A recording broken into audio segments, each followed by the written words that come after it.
Welcome to another episode of Amarillo Real Talk. I'm Shaye. I'm Sam. I'm Derek. Hey, What's happening? that was different. We usually don't do Change it it that up. way. I like it. Changing it up, man. It's all good. I like that. I like that. Dude, I got a story for you. Yeah. You What's got? up? So this weekend, man, we go bowling, okay? And we're at my wife's nephew's birthday party, and I'm smoking everybody, okay? Yeah, you are. I'm smoking everybody, and I'm a terrible bowler. So let's put that out there now. I'm not good at all. So the fact I was even winning is beyond me. But anyhow, we go all the way through the game, and I'm winning. We get to the 10th and final frame. All of a sudden, I look up, and my wife is the last bowler, okay? And she's been a few behind me the whole game, right? And then there was a point where she was like 20 down. And it was 10 down. You had like no mercy. I'm like, dude, I've got this thing locked up. We get down to the 10th and final frame. Tamara gets up there. Strike. I'm like, no way. I still got it. Strike again. I don't got it. And then she hits 9 pins, and I'm like, lose by 20-something points. And I'm like, you had to do me like that in front of your family? I thought you loved me. It's like, you're sleeping on the couch tonight, babe. No, I didn't tell you. Real talk, man. Real talk, man. It's those ladies.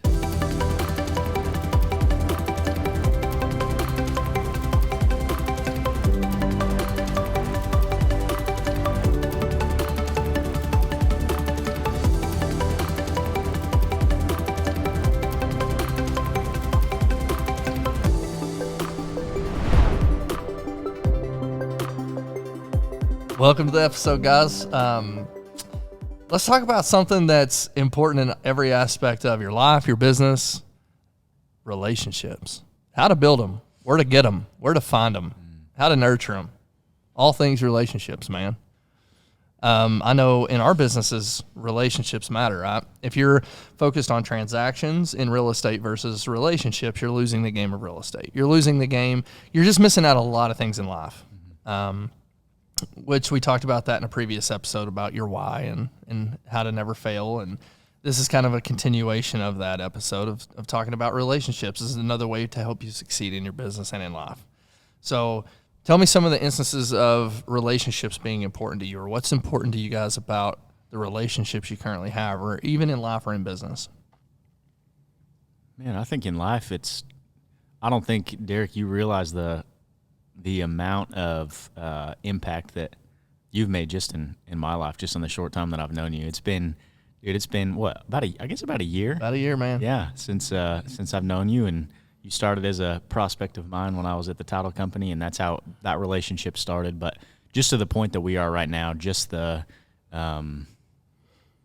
just think the importance of relationships in life are huge, because obviously we're in business, we're here to help each other grow and learn and be better. But I think in life, just as a mentor, it's been huge. Thanks, man. I feel the same about both of y'all too, man. Like but I feel like that's why, iron sharpens iron, right? Mm-hmm. And relationships, when they're at the level that we all have, right? Like, you've had a crazy impact on my life. Sam, I've loved getting to hang out and get to know you, go disc golfing with you, hear your stories, like learn more about you. Like, we have a good click going on, right? Mm-hmm. But it's also because our hearts are aligned, our vision, mission, values are all aligned. And I think ultimately in relationships, I'm not saying they all start that way, because Lord knows I've gone into relationships in business or in life and not like put those things at the forefront of like, hey, I'm going into this meeting. Are they aligned with my mission, vision, values? And sometimes that's been detrimental, right? Yeah. Sometimes it's worked out. But I think also kind of being at this point in life, I'm not a spring chicken, as I mentioned in the last episode. But being at this stage of life, like, it's important. If I'm going to have and add relationships to my life, I want them to be the right ones. I want them to be able to, maybe it's somebody that I feel like I'm called to be in their life. Or maybe it's somebody that I'm like, man, they're completely called to be in my life, right? Or vice versa. And So I love that we get to be in a game of real estate in a business that allows us to have a lot of relationships, build a lot of relationships. Because if you're not building relationships in this business, what are you doing? Yep. Right. You're not growing. You're dying, right? But what are some tips you guys have for how to build relationships in business? Like maybe you're new in the title world, or maybe you're new as a contractor or landscaping or whatever it may be, and you're wondering, how do I go out there? How do I just go find relationships? How do I go build relationships? What does that look like? Well, I think it just looks like just being the authentic you is the best way to approach that, and don't deviate from who you are. Yep. What if you're a terrible person? Well, that's what I was going to say. That's what I was going to say. Be able to look at yourself in the mirror and be like, "Who am I? The best 'Cause version?" I'm staring at the man in the mirror. We need to get that song going. Yeah. So, I mean, are you being the best version of you that you can be? And if you're looking at yourself honestly and you're saying, "No, I'm not," well, that's okay. Start becoming the best version of you that you can be. We talked about this in the last episode too, of the things that I think will help you get there. Start out with the morning routine that is just gets you going for the day. I'm just saying, like, if you start out with the morning routine, before you know it, the day is gone by and you've been so productive, and you get a lot done rather than just waking up at what I call the crack of noon and just being lazily sitting around. No, that's not being the best version of you. I'm just keeping it real. Wake up being the best version of you. Go do some physical exercise. For me, for us, I think, and I think this is for most people, but if it's not, like, maybe it's getting up and journaling, or maybe it's going out and watering the trees or watering the grass. Whatever your morning routine is that gets you, like, man, 100%, like you feel like you're at your 100%. And I'm just going to say this too, is like that, staying in the Word every day as a morning routine should be part of your waking up to your best version of yourself. Yep. So waking up or being the best version of you, being that authentic you. If it's not where you want to be, then work on that. But I think going to meet people and trying to create business relationships starts out with being the authentic you that you are. And then just take it from there. I mean, sometimes that means that you're not going to get the business that you want, and that's okay. That's not where God wants you. And sometimes it will lead to the business getting the business that you want. Yep. And that's great. That's where God wants you. Yep. Man, honestly, I love that you started off the conversation talking about looking yourself in the mirror. Who are you? Mm-hmm. Do you like who you see? Do you not like who you see? Ways to level that up. I love that, because in relationships, people are going to see your authentic you. You could try to hide behind masks, but eventually the truth will come out. And I think being the authentic you is always the best case scenario. If you are somebody who has a ton of flaws, work on them. Look yourself in the mirror, like Sam said, but also be authentically you. Because people are going to see that about you, right? And so I love that you said, be your authentic you. Stare at the man in the mirror. Level up every day. Maybe it starts with the morning routine. Maybe it's prayer. Maybe it's getting in the Word. Surrounding yourself with the right people that we talked about earlier, right? Yep. What would be another goal to growing relationships, or how to go about growing relationships in business and in life? Man, I think for me, where it started was when I was in the title and escrow business. When I got into that side of the business and I realized that, man, this is how I'm going to make the most money, is getting out to meet as many people as I possibly can and build these relationships. Because when you have the relationships, business will come, money will come. Yep. And that's something that I think that I feel like I figured out pretty quickly. But it just really, for me, it went back to being myself, like what you guys are saying. Like, so what was your heart behind, I'm going to go get into as many relationships as I can? I love that. So my heart behind that, and I figured this out kind of all along the way, was that I really care to see people succeed. And so when I could sit down with somebody one-on-one and I could ask them all the questions like, who are you? Like, Derek, who are you? Sam, who are you? And really find out who they are for a person, what got them to the point that they are today. and then find out what they're passionate about, find out what their why is, and then really, coach them in a way, and encourage people. Man, that's a big part of what I have a passion for, is seeing people succeed and helping people develop to get to the point that when they do look in the mirror, they see themselves and like, man, I am the best version of myself. And what can I do? If I'm not, then what can I do to be bettering myself to get there? Yep.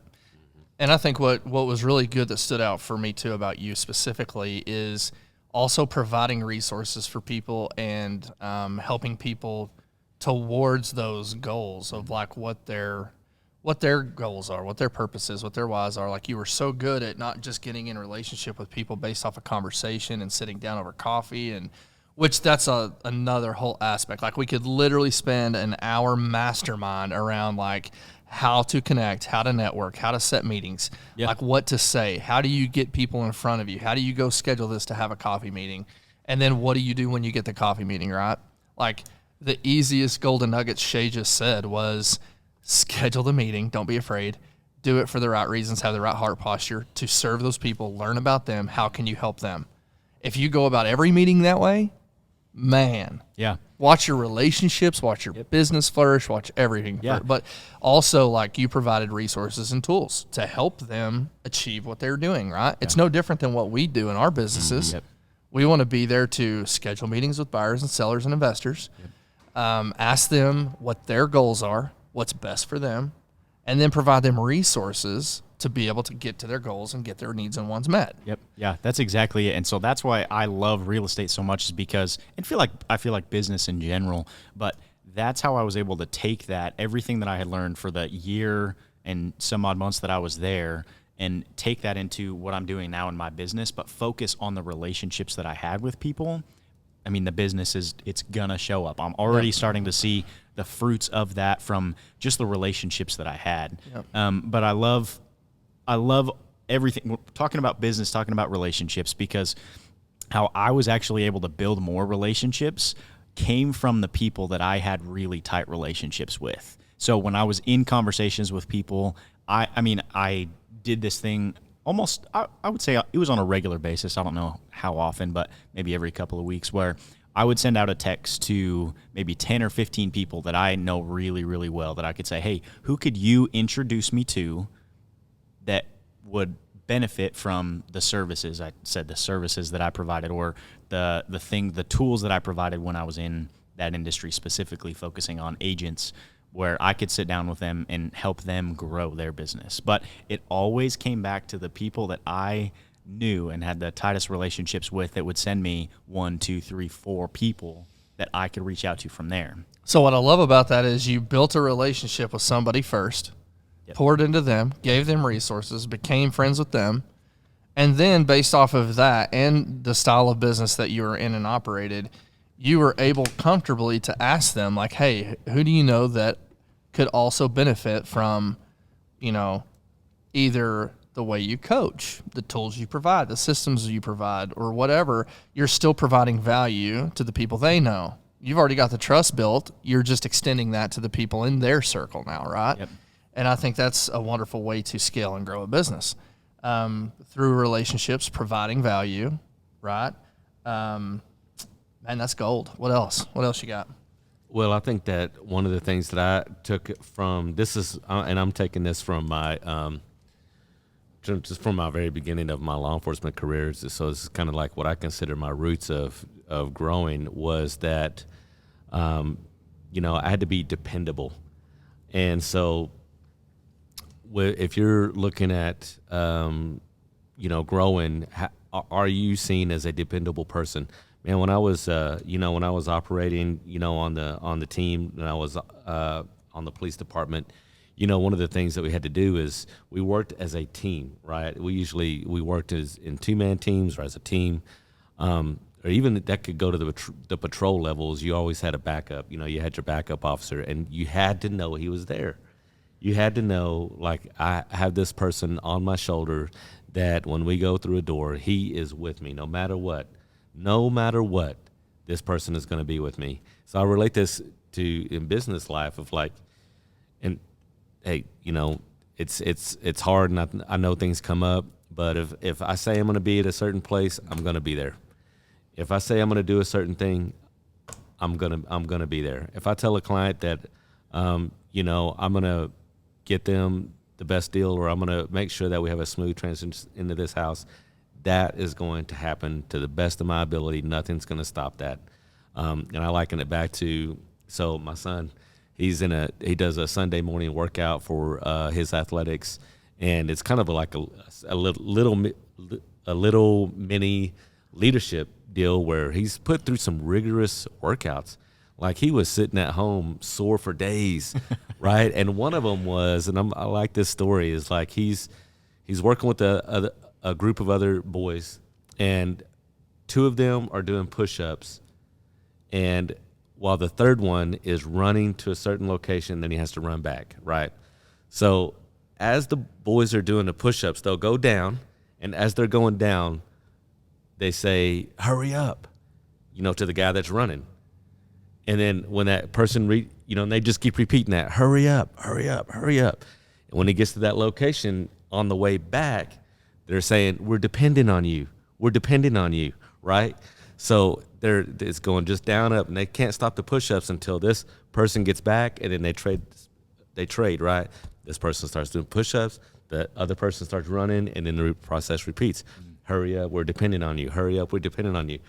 And I love that, man, because my boy took that to heart of saying, those guys really were dependent on me. And the reason I know that I wanted to hurry up is because I was doing those push-ups, and I know it hurt. Yeah. So I got to get there and get back. And I'm like, son, now you're learning what teamwork is, and now you're learning what leadership is. So what you're saying is pressure can also be a good thing when used in the right way. Absolutely. I love that, man. That team building, that dependability, you sharing your stories, and now you're seeing that in your son. Yeah. That's so cool, man. I'm like, I hope one day I get to show that to Brody, I get to show that to him and saying, hey, man, like, people depend on you, people depend on you around them. So everything that we do, we're examples for other people around us. And I love that you were able to lead by example, and now your son is doing the same thing, just in a different avenue. Yeah. And I'm like, absolutely. Man, but being dependable is, man, that's crucial. If you tell somebody you're going to do something, do it, because your word's your word. That's right. Also, let you know be no and your yes be yes. Yeah. And I think it's something that I think in today's culture would be called old school, but count me old school then, because I love that. And I think that is one of the pillars to a great relationship, is you got to be able to trust and depend on somebody. Yep. Exactly. Being that dependable person. I mean, that's how you build trust, right? Yeah. Think about this. Yeah. That is the core of the trust. Like, is this person going to follow through with what they said? And believe me, people talk, and it won't take much time before you're the way that you are. It spreads words. It spreads throughout the community. Yep. And are you going to be that person that's trustworthy, dependable, or not? And I think that is just one of those pillars that you just gotta have. Yeah. Yep. And I think that's huge. So I want to just talking about fitness. Derek, fitness has been big. I mean, that's what your degree is in. Yeah. What is it exactly? It's I have a master's degree in sports and exercise sciences. Okay. I ran a human performance lab at WT, worked with a ton of athletes, revamping strength and conditioning programs, and then owned a fitness, health, and nutrition consulting company. Yeah. And talk about that. I want you to touch on that, because as it came out of the relationships that you knew. Yeah. You got to a point where you were like, I have so many people coming to me asking for my help in this area in fitness that I need to start a business. Like, I'm at this point where I want to do this, and people are coming to me and asking. I love that. So at my previous job, I had set a goal that by the time I was 30 years old, I wanted to be in the best shape of my life. And by setting that goal, I put myself on a routine and got back to the basics of everything that I know that I'm educated in, and everything I've helped hundreds of people, if not thousands of people, do. And I started going through a body transformation, and people at work would just happen to notice. I didn't say anything to anybody. I was just doing what I was doing, and they were just like, "What are you doing, man? Like, you've lost a ton of weight. Like, You gained a lot of muscle. What are you doing? And so by the time that was creeping up on me, that 30th birthday, I had like 12 to 15 people that I worked in and around with who were begging me, like literally like asking me to help them do the same thing. Like they were struggling with health, or they were struggling with weight. They were struggling with how they were feeling, all these kind of things. And I'm talking like everything from young 20s to 70s. I mean, it didn't matter. And so while on vacation, I don't recommend this, but while on vacation and my wife being 8 months pregnant, I decided to start a company and help people in the areas of fitness, health, and nutrition. But it came through the relationships I already had. It came from the people that were already around me, in my sphere. And that's how I started the business. Was I knew, so, we talk about this a lot on the podcast with the episode with, like, I think Alpha Pros. The previous episode you mentioned, make sure that you start a business with capital, make sure you have some reserves. It's kind of the same concept here. Like when you're, if you have a lot of relationships around you and you're wondering about business or entrepreneurship or et cetera, if you noticed in the example of what I said was I kind of hedged myself up almost, and this doesn't happen a lot, but I think it's a good practical ability and skill is people came to me. I knew I had a number of 12 to 15 people that I could help immediately. So then I got to thinking in reverse engineering. Well, how much is it going to cost me to start a business? What are the tools I need to be able to help them the way I need to help them? And then how quickly can I do this?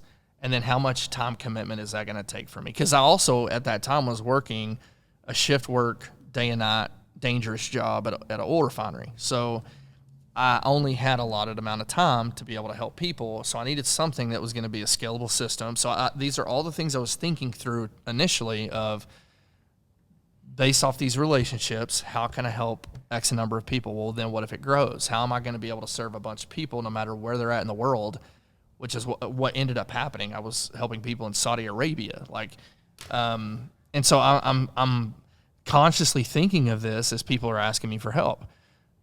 And so I think what's important about building relationships to get me to that point, if I didn't have the relationships, I wouldn't have got to that point. Right. Two things. If I wouldn't have had the relationships, I never would have started that company. And then two, if I wasn't personally looking at bettering my health and going for a goal that I set, then the people around me never would have seen that, right? Mm-hmm. So we talked about in a previous episode too of don't be a silent agent, or what is your why, and is everybody around you seeing your why?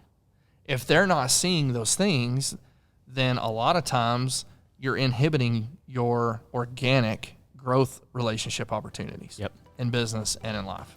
I'd like to give a quick shout out to Goosehead Insurance with Lisa Link at gooseheadinsurance.com. Find her at Lisa Link, gooseheadinsurance.com for your needs. So we're building relationships here, talking through how to build relationships, where to find them, all the things. We've given 4 steps so far. So what if we started talking about the how to build relationships, like the purpose, the intentionality, and then maybe the where to build relationships. Can you guys talk a little bit about that? Like, so for Shaye, like I know you have great examples with some of your groups. Sam, you do too, with your AMP groups and some of the other organizations you're with. You guys are both in places to build a lot of relationships and around a lot of people. So can y'all talk about that? Yeah, so I got involved in a BNI, which is Business Networking International. It's a big international company, but just a networking group where you get people in there that are looking to grow their business. It is really how they lay it out is like it's a giver's gain. So the goal is to help somebody and send a referral somebody's way to help them in their business, and then in hopes that they send a referral your way as well. But the importance of that and the amount of relationships that I built in a really short amount of time that I was in that BNI group, and I was in it for title and escrow, so for the little bit of time that I had got in there, it was only a few months. But the amount of relationships that I built with those people I mean, I would consider, man, I've got a good handful of people in there that I still talk to on a regular basis, almost weekly. But just solid people that want to help you grow, help you grow your business, and want to see you succeed. So would you say that for somebody that's like looking at starting relationships, maybe they're starting a business and they need relationships, maybe they're trying to grow their sphere, would it be like we talked about a while ago, right? Like caring about other successes, providing them value, providing them tools and resources. Is that kind of your intentionality behind like going to these networking groups, is not only who am I meeting, but who can I help? 100%. Yes. It's going in it. And this is where I came from. And I feel like this is most people that get into groups like that, is not what I can get out of it, but what can I do to help somebody else? Awesome. And I think going into a group like that and being a part of a group that most people have the same heart and the same mindset of wanting to help other people, and then in hopes, the idea obviously is that you get business in return. But if you're focusing on other people, man, I'm telling you, the dollar signs will come, money will come. So where would somebody find groups like that? Like if you were talking to somebody in Seattle, Washington, or Oklahoma City, where would they go to find groups like this? Man, so for BNI specifically, I know that there's some other smaller, like local networking groups. Sam is a part of one that's, I mean, really, really similar to BNI, just a little bit different in some ways. But for BNI specifically, with it being an international company, then you just jump on the website. I don't know what it is exactly, but jump on the website, search for the ones that are in the area. Because here in Amarillo, I want to say there's a handful for BNI specifically, like the BNI company.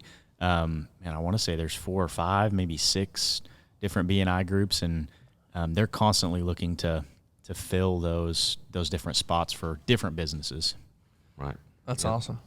Yeah, mine is I'm in is a Amarillo Networking Professionals group. So, that's, I would just say the same thing. All that is just business entrepreneurs wanting to help each other out. So, one thing I would add on to that is, if you don't have that resource, if you just have a different way you want to do about it, that's fine. I would say that if you have a hobby, that's a great way to find your circle, right? So let's say your hobby is, I don't know, gardening or whatever, and you're in a gardening group or a sewing group.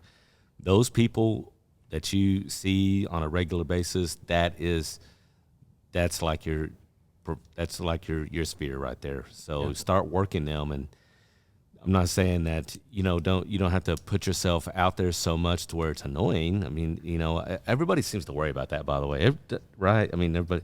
I don't want to annoy them. I don't want to seem like salesman-y. No, they need to know who you are, right? They need to know who you are. I'm a gardener. That's what you're into. I'm also a realtor. Can we talk about that for a second? People are in their own heads a lot. It's a limiting belief in your own head of you're already putting a road barrier for how people perceive you because of maybe an inadequacy or a shortcoming that you may see in yourself, right? But at the end of the day, you have to remember you're providing a good or a service. And everyday consumers need those goods or services.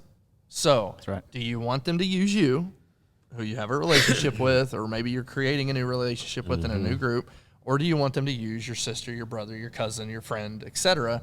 And then how's that going to make you feel on the back end to know that they use somebody else rather than you because you were too scared to go out and say, hey, I do this. Let me help you if you need help. Yep. Man, there's lots of agents that I've talked to, just in my experience. Again, just going back to the title because I have a lot of experience with agents specifically, and we're all real estate agents. So talking about that, I know there's a lot of agents that are scared to, like Sam said, they're scared to impede on people or be like, man, I'm coming across as annoying or I don't want to be salesy. But really, if people don't know what you do and you're not on them constantly, not in an annoying way, because I feel like how are you providing them value? Yes. If you come at it from providing value, 1,000%. And if you have a relationship, what you said earlier, right? Like care about their success. That's right. What are their whys? Yep. What are their goals? they trying to go? Exactly. What are they trying to achieve? Yes. And then if you approach every relationship face value at that in every meeting, that is going to create such a win-win and a better, healthier relationship because at the end of the day, you're coming at it from a service level standpoint of you truly care about somebody. Yeah. And if somebody sees that and they see you're dependable, and you say you're going to do something and you do it, that's what builds trust. Yep. And then relationships can grow. Yep. Then, as you said, then you can say, hey, listen, we've got this great relationship. Who do you know that would also benefit from what I can provide like I did you? Once you have this once you build the trust, you're dependable, you care about them, they see that, the relationship's built, then you can ask their permission to help the people in their circle. Yep, that's exactly it, man. One of the most successful business people in Amarillo that I know, he literally anytime the first time I talked to him on the phone, we were talking about, so it's my buddy Lex Graham over at Graham Brothers, and we were talking. Shout out to Lex. Just a rock star of a human being. If you don't know Lex, get to know Lex. But the first time that I ever talked to him on the phone, my wife and I, we were in a challenging spot because we had just moved to Amarillo. I was working on getting my classes. I was doing random odds and ends jobs. So was she. Like, we were just trying to make things work. We needed to get a new appraisal on my wife's ring. And so I actually so we were going through the insurance stuff because we just moved into an apartment. So we were getting our renter's insurance. We were wanting to switch our car insurance, do all this stuff. And so he was like, hey, if you want this ring covered, I need a new appraisal, an updated appraisal. And I was like, okay, sweet. Who do you recommend? He sent me over to Lex, and I called Lex, and we were talking, and he's like, man, I said, I don't know. I had shown this to another jeweler. He said that there may be a chip in this diamond. Like, I don't know what this is going to cost if you have to fix something. He said, bring it in. I'm really focused on the relationship. I care about the relationship. We can talk about dollars later on. Like, that's all I'm here to do. I'm here to build that relationship. And he's one of the most successful business people I know, and one of the best people I know with building relationships, because he goes at it in that exact same way. He's like, man, what can I do? How can I help you? Yep. I love that. Yeah, and people remember that. And, I mean, just when I close out deals, when I'm doing the walkthrough, one of the things I would say is like, hey, the best thing that you can do for me, or one of the things I would really appreciate you doing for me, is letting everybody know that you know that I'm a realtor, and if they need my help, I'd love to help them. Yep, 100%. Yeah. I love that.